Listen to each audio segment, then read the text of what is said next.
안녕하세요. 매일 새로운 사연을 전하는 읽어주는 사연 라디오입니다. 구독과 좋아요, 많은 공유 부탁드립니다. 오늘의 사연 시작하겠습니다.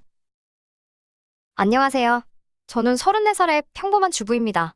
저는 결혼한 지는 이제 8년 차가 되었고요. 남편과 저 사이에 이제 막 유치원에 들어간 아이가 한 명 있습니다.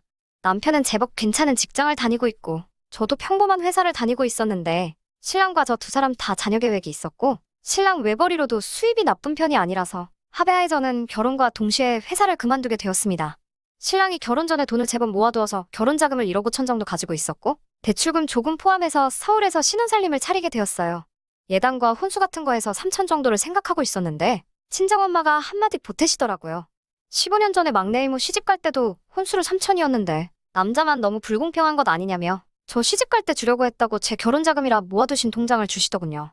언제 그렇게 모으셨는지 통장에는 8천이라는 거금이 들어있었어요. 결혼 비용에 혼수까지 전부 다 했는데도 돈이 많이 남더라고요. 신랑이 그 돈은 미래를 대비해서 저금해두는 게 어떻겠냐는 말에 그러자고 했죠. 그래도 그 돈을 그냥 놀리기에는 아까워서 대출을 더 받아 서울 외곽에 있는 오래된 아파트를 하나 더 장만해서 전세를 돌리게 되었습니다. 그런데 웬일인가 그 집값이 엄청나게 오르더라고요. 아이도 무럭무럭 자라고 있고 그 아파트에 지금 사는 집까지 정리해서 학군이 괜찮은 집으로 이사가려고 계획을 세우고 있었어요. 대출도 남아있었고 전세금까지 빼줘야 했으니 전부 정리하고 나니 제 수중에 들어온 돈이 생각보다 많은 편이 아니었고 그 집값이 오른 만큼 다른 것도 집값이 오른 상태라 당장 이사 가는 건 불가능이라는 생각이 들었습니다. 덕분에 이사 계획은 당분간 하지 않기로 했어요. 그 집을 정리한 게 너무 성급했던 것 같고 좀 더 가지고 있을 거라는 후회도 남긴 하지만 이미 지나간 일 후회해서 뭐 하겠어요? 일단은 부동산으로 재미를 봤으니 수중에 들어온 목돈은 굳이 서울이 아니더라도 괜찮은 투자처가 생기면 투자할 요량으로 남겨두었습니다. 아직 직장을 다니고 있는 친구들에게 아쉽다는 듯이 이야기를 한 적이 있는데 친구들 반응이 썩 좋지는 않더라고요. 자기들이 힘들게 월급 모으는 동안 제가 편하게 돈을 벌었다는 식으로 받아들이는 것 같아서 그 뒤로는 아파트로 돈 번 이야기는 남들에게 꺼내고 있지는 않습니다. 그런데 신랑의 액수까지 전부 다 해서 얼마를 벌었다는 식으로 시가에다가 이야기를 한 적이 있었나 봐요. 큰 돈 벌고 입 닫고 있는 모습도 좋아 보이지는 않겠다는 생각이 들어서 시부모님 선물도 사고 사는 김에 신우한테도 명품 가방 한 개를 사줬어요. 물론 그 돈을 벌게 된 건 친정엄마의 도움이 더 컸기 때문에 친정에도 아쉽지 않게 현금으로 선물을 드렸지요. 계속 목돈을 놀리고 있다는 느낌이 들어서 하루는 신랑에게 말해 그 돈의 일부를 가지고 주식을 한번 공부해보고 싶다고 하니 신랑이 걱정을 하기는 했지만 제가 아니었으면 그 돈은 없는 돈이나 다름없으니 제가 하고 싶은 대로 하는 게 맞다며 한번 해보라고 하더라고요. 금액이 상당했기 때문에 연습 삼아서 그 돈의 일부만 가지고 주식을 시작했는데 제가 재능이 있는 건지 운이 좋은 건지 그래도 달마다 40~50씩은 꾸준한 수익을 낼 수 있었어요. 여윳돈이 생겨도 추가적으로 투자를 하고 싶었기 때문에 그 돈을 딴 데다가 쓴다던가 하지는 않고 계속 모아두고 있었습니다. 부동산하고는 다르게 돈을 잃을 수도 있다는 리스크가 있으니까 저도 조금 소극적인 투자를 했어요. 그래도 수익이 날 때마다 꾸미는 데다가 돈을 조금씩은 쓰고 있었습니다. 그런다고 엄청 사치한 건 아니고 옷이나 가방 같은 거 몇 개 산 게 전부였어요. 물론 제 것만 사는 것도 아니고 남편도 브랜드 있는 좋은 옷들로 사입히고 했습니다. 아무튼 사건은 몇 달 전으로 돌아가서입니다. 말씀드렸다시피 신랑에게는 저보다 4살 아래의 여동생이 한 명 있습니다. 저는 외동이라서 그런가? 신우가 저한테 세연이 세연이 하면서 따르는 모습이 귀엽고 원체 애교도 많은 성격인지라 제 여동생이라 생각하고 잘 지내던 그런 사이였습니다. 신우는 저희가 결혼한 지 2년째 되던 해에 대학을 졸업하고 취직을 했어요. 평범한 회사에 들어갔는데 월 160 정도를 받게 되었다고 자랑하더라고요. 첫 월급 타면 언니한테 한턱 쏘겠다고 한 말은 기억이 나는데 아직 그렇다 할 선물은 받아본 적은 없네요. 신우는 그 회사를 아직도 다니고 있는데 6년이나 근속했는데도 지금 받는 게 달에 200이 조금 넘는다고 알고 있습니다. 회사 다니기 시작한 지 얼마 안 되었을 때 저한테 고민 상담을 하듯이 더 좋은 직장을 찾을 거라고 이야기했는데 아직도 다니고 있는 걸 보면 신우에게는 처음부터 이직을 할 생각은 없었던 것 같아요. 아파트로 돈을 만지게 되었을 때 워낙 주변 반응이 차갑기도 했어서 제가 주식을 하고 있는 건 비밀로 하고 있었는데 어느 날 저희 집에 놀러온 신우가 제 컴퓨터를 사용하다가 제가 주식으로 돈을 벌게 된 사실을 알게 되었어요. 신우가 주식으로는 얼마나 버느냐고 묻길래 아이 간식값에 우리 외식 몇 번 할 정도밖에 안 된다고 집에서만 있기는 그래서 경험 삼아 해보고 있는 거라고 둘러댔지요. 신우는 못 믿겠다는 듯한 눈초리로 저를 쳐다봤고 제 옷장을 열더니 제가 소소하게 몇 개 사놓은 새 가방들을 보더니 아이 간식치고는 너무 명품이 많지 않느냐며 비아냥대듯이 이야기하더라고요. 요즘 오빠 입는 것만 봐도 그렇고 언니야말로 진짜 부자 아니냐면서 부러워하더라고요. 쓴웃음 지으며 주식으로 대박이 나면 신우 것도 하나 챙겨준다고 하니 좋다고 방방 뛰더라고요. 대신에 제가 주식하는 건 비밀로 해달라고 했습니다. 누가 들으면 제가 큰돈 번 줄 안다고 돈 벌게 되면 그만큼 제가 혼자서 입술 닦고 있을 생각이 없다고 하니 자기 거 사주기로 한 거 잊지 말라고 하면서 돌아갔어요. 그런데 신우가 올해 초에 저에게 따로 전화가 와서는 급한 일이 있으니 500 정도를 빌려달라고 하더라고요. 3개월 뒤에 돈 들어올 일이 있으니 그때 꼭 갚겠다고 말하면서요. 여태껏 그런 큰 액수를 빌려달라고 한 적이 없던 신우였기도 하고 제 딴에는 정말 급한 일이 있는가 보다 하고 선뜻 그 돈을 빌려줬어요. 제가 주식으로 수익을 많이 내었다고 해도 500이란 돈은 저에게도 큰 금액이었기 때문에 선뜻 빌려줄 만한 액수는 아니었지만 오죽하면 저에게 이런 부탁을 하겠냐는 생각에 길게 물어보지 않고 신우에게 돈을 빌려줬습니다. 3개월 뒤에 그 돈을 꼭 갚겠다던 신우는 빌려간 돈을 한 번에 갚는 대신에 찔끔찔끔 조금씩 갚기 시작했어요. 적게는 10,000원에서 많게는 50,000원 정도씩? 가끔은 5,000원 단위로 주는 날도 있어서 계산이 복잡해지더라고요. 갚을 돈이 얼마나 남았는지 정리하기도 힘들고 해서 깔끔하게 한 번에 받는 게 더 낫겠다는 생각이 들어 신우에게 한 번에 주면 안 되겠냐고 부탁을 했지요. 그런데 제 입이 방정이었네요. 알겠다고 꼭 갚겠다고 걱정하지 말라던 신우는 그때부터 연락도 뜸해졌고 돈 갚을 생각이 없는 것처럼 보이더라고요. 카톡에 올라오는 사진을 보면 여기저기 좋은데 다니면서 비싼 밥 먹으면서 즐기며 살고 있는 것 같기는 한데 돈 갚는다는 말이 통 없으니 저도 참다 못해 하루는 신우에게 언제 돈을 갚을 수 있냐고 단도직입적으로 물어봤어요. 언니가 한 번에 받기로 하자고 하지 않았냐면서 오히려 제가 보챈다는 듯이 짜증을 내길래 저에게 주기로 한 날이 이미 한참 지나서 물어본 거라고 대답했더니 언젠가 제가 주식으로 돈 좀 벌면 선물해주겠다던 거 안 받을 테니 좀 더 기한을 달라고 그러더라고요. 사실 그때쯤에는 손해를 보고 있는 상황인데다가 그런 식의 대답을 들으니 저도 가만히 있을 수가 없더라고요. 땅 파서 나오는 돈도 아니고 저도 나름 고생하면서 힘들게 벌고 있는 돈이라고요. 계속해서 쏘아붙이니 신우가 아무 말도 못하고 있더군요. 언제 갚는다는 대답은 결국 듣지 못하고 전화를 끊었습니다. 그러고 며칠 뒤 신우가 저 좀 잠깐 볼 수 있겠냐고 묻는 말에 돈을 갚으려나 보다 해서 약속 장소로 나갔어요. 그런데 신우는 그 상황에 저에게 500을 더 빌려줄 수 있냐고 물어보더라고요. 눈에는 눈물이 그렁그렁해서 자기가 지금 어디에 돈을 묶어놓은 게 있는데 꼭 지금 돈이 필요해서 그러는 거고 묶여있는 돈은 조금만 있으면 찾을 수 있으니 그때 전에 빌렸던 것까지 한 번에 갚겠다고요. 신우가 울면서 부탁을 하니 조금 그렇기도 하고 혹시나 신우에게 다른 사람한테는 말하지 못할 무슨 일이 생긴 건가 하는 걱정도 들어서 빌려주겠노라 했습니다. 신랑에게는 무슨 일이 있어도 말하지 말아달라고 하더라고요. 시어머니도 그렇고 신랑한테도 그렇고 가족들한테 괜히 걱정 끼치고 싶지 않다고 꼭 좀 부탁한다는 말에 저도 신우가 제가 주식으로 돈을 벌고 있는 걸 함구해주고 있었으니 알겠다고 했습니다. 그래도 이번에는 확실하게 하는 게 좋겠다고 생각해서 차용증 하나 써놓고 돈을 빌려줬습니다. 저한테는 평소에 여동생같이 생각했던 신우이기도 하고 남편의 가족이기도 하니까요.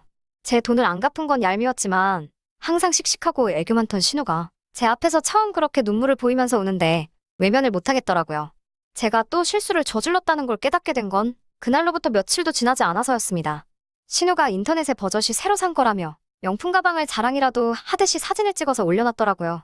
대체 어디에 무슨 돈을 묶어놓았는지는 모르겠지만 제 돈을 갚아도 모자랄 판에 100만 원이 넘는 가방을 사재끼는 신우에게 더 이상의 여지도 주어선 안 되겠다는 생각이 들었어요. 그날 저녁 신랑에게 이 사실을 말했어요. 신랑은 그게 진짜냐며 깜짝 놀라더라고요. 신우는 최근에도 몇 번이나 남편에게 따로 연락을 해서 돈을 빌려간 적이 있다고요. 얼마 전에 신랑도 신우에게 500을 빌려줬고 그런데 그것도 모자라서 저에게 돈까지 빌려갔다는 사실에 엄청 놀라더라고요. 신랑은 한숨을 푹 쉬면서 자기가 한번 이야기해보겠다 말했습니다. 어느 날 신랑에게서 어디 카페로 나오란 연락을 받아서 그쪽으로 향했는데 거기엔 신우와 신랑이 이미 같이 있더라고요. 신우는 제가 올 것이라고는 예상을 못했는지 저의 등장에 약간 벙쪄있는 표정이었어요. 제가 도착하자마자 신랑은 신우에게 바로 돈 이야기를 꺼냈습니다.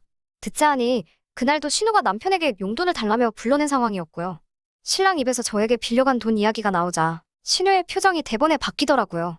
말하지 않기로 해놓고 다 말해버린 거냐며 억울한 표정으로 저를 째려보고 있었어요. 신랑이 신우를 좋게 타이르면서 너가 돈이 어디에 필요해서 그렇게 큰 돈을 빌려갔느냐고 회사도 다니고 있으면서 그런 큰 돈이 어디에 필요했냐 물어보고 있는데 신우의 반응이 대박이었습니다.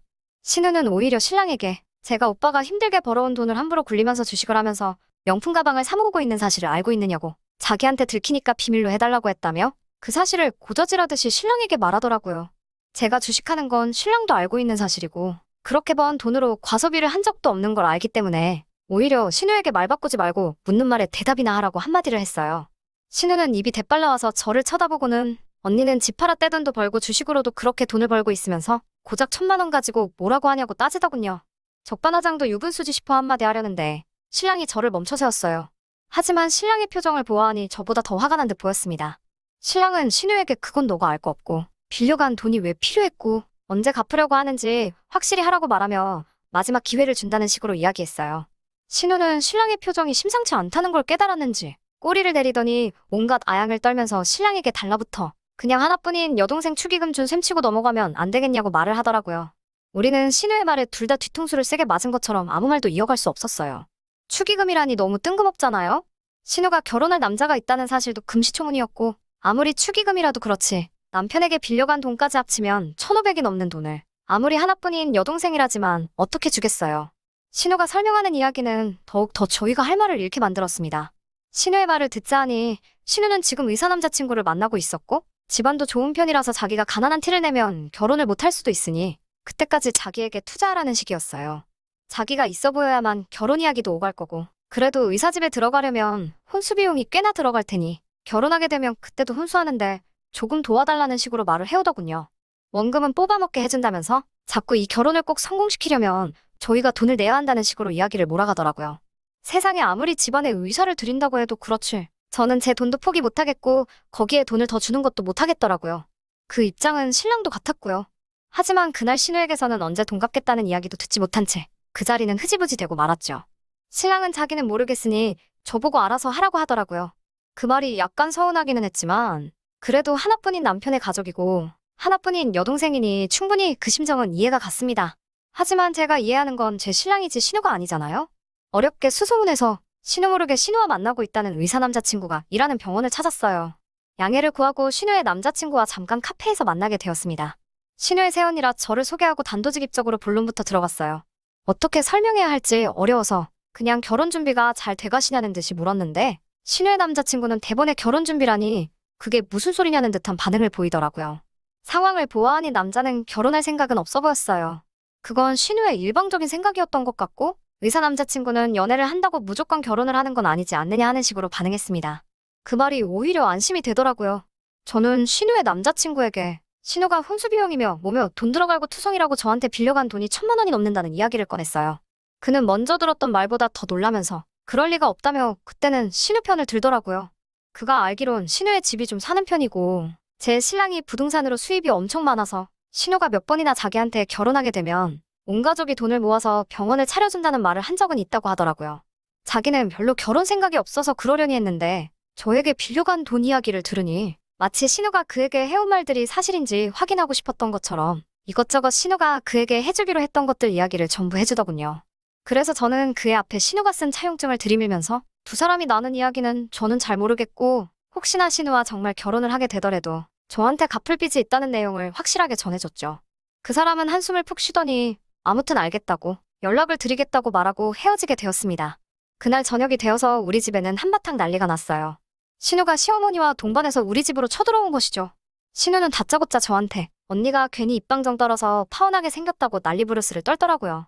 시어머니도 옆에서 한마디 보태면서 저보고 아주 돈에 환장한 뭐라고 부르면서 그깟 돈 몇 푼 때문에 신우 앞길 망쳐놓으니까 기분이 좋냐고 하면서 소리를 치고 계셨고요. 한참 신랑 일을 하고 있으니 제 연락을 받고 급하게 퇴근한 신랑이 헐레벌떡 들어왔습니다. 신랑은 분위기 파악도 하지 않고 대번에 제 편을 들어줬어요. 시어머니는 다시 제가 돈 몇 푼에 신우 혼사기를 뒤집어버렸다고 애초에 저 같은 걸 이 집에 들이는 게 아니었다면서 아파트로 돈 벌고 주식으로 돈 벌면서 시댁에 돈 한 푼 쓰기 싫어서 숨기고만 있는 걸 며느리라고 데리고 있었다며 역정을 내고 계셨는데 신랑이 거기다가 대고 대번에 시어머니께 한 소리 하더군요.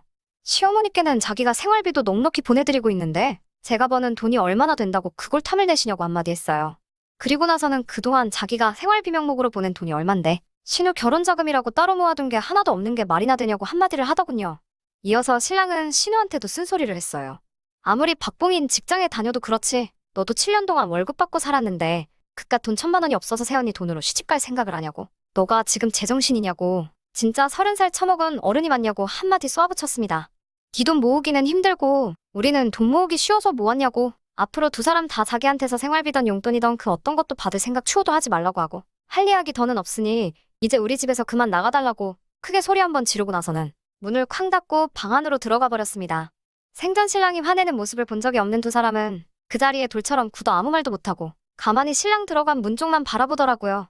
신우는 그렇다 쳐도 시어머니께는 제가 한마디 했습니다. 시어머니께 신우가 만나던 그 사람은 신우랑 결혼 생각도 없었다고요. 제가 그 사람한테 다른 말 한 것도 아니고 신우가 결혼한다고 제게 빌려간 돈이 있다는 말만 했을 뿐인데 그 사람이 정말 신우랑 결혼할 생각이 있었다면 그렇게 돈 잘 번다는 의사 양반이 고작 돈 1,000만 원 가지고 신우한테 헤어지자고 했겠냐고 말했죠. 그리고 신우가 시댁 돈으로 그 남자 병원 하나 차려주기로 했다고 하던데 병원은 대체 무슨 돈으로 어떻게 차려주실 거냐고 물어봤습니다. 저희 전 재산을 다 합쳐도 택도 없는 돈인데 설령 진짜 결혼을 하게 된다고 한들 저희는 거기에 돈 한 푼도 보탤 생각이 없다고 말했죠. 시어머니는 제 말을 몰랐던 사실을 알게 된 건지 아무 말도 하지 못했고 아무것도 못하고 그 자리에서 엉엉 울고 있는 신우를 데리고 집으로 돌아가셨습니다. 한바탕 집이 뒤집어지고 나니 모두가 떠나간 그 고요함이 아까까지의 소동이 진짜 있었던 일인가 싶고 잔잔하기가 이루 말할 데가 없더라고요. 10년 묵은 채증이 내려간 듯 너무 후련했습니다. 방으로 들어가니 신랑은 저한테 미안하다 사과를 해왔습니다. 자기가 잘못한 것도 아닌데 왜 저한테 사과를 하냐고 저는 괜찮다고 했어요. 신랑은 어떻게든 신우가 빌려간 돈은 자기가 찾아올 테니 걱정하지 말라고 하더라고요. 그 이후로 신우는 아직도 삐친 게 풀리지 않았는지 별다른 연락도 없지만 시어머니만큼은 반응이 다르시네요. 평생 저에게 먼저 전화 한번 해주신 적이 없는 분이 연락도 먼저 하시고 집으로 눈에 좋다는 한약도 지어서 보내주시고 아주 돌아서 버린 아들의 마음을 돌리려고 평소에 한 번도 보지 않던 제 눈치를 보시며 안간힘을 쓰시면서 노력 중이십니다. 하지만 진짜 목표했던 학군 좋은 동네로 이사갈 때까지는 조금 치사할 수도 있지만 신랑이 말한 대로 당분간 시댁에 그 어떠한 금전적인 지원을 하지 않을 계획입니다. 이미 저는 시댁에 돈에 환장한 모 같은 게 돼 있는 것 같으니 진짜 그렇게 한번 살아보려고 해요. 긴 이야기 들어주셔서 감사합니다. 오늘의 사연은 여기까지입니다. 구독과 좋아요, 알람 설정해주시면 앞으로 더 좋은 사연으로 찾아오겠습니다. 감사합니다.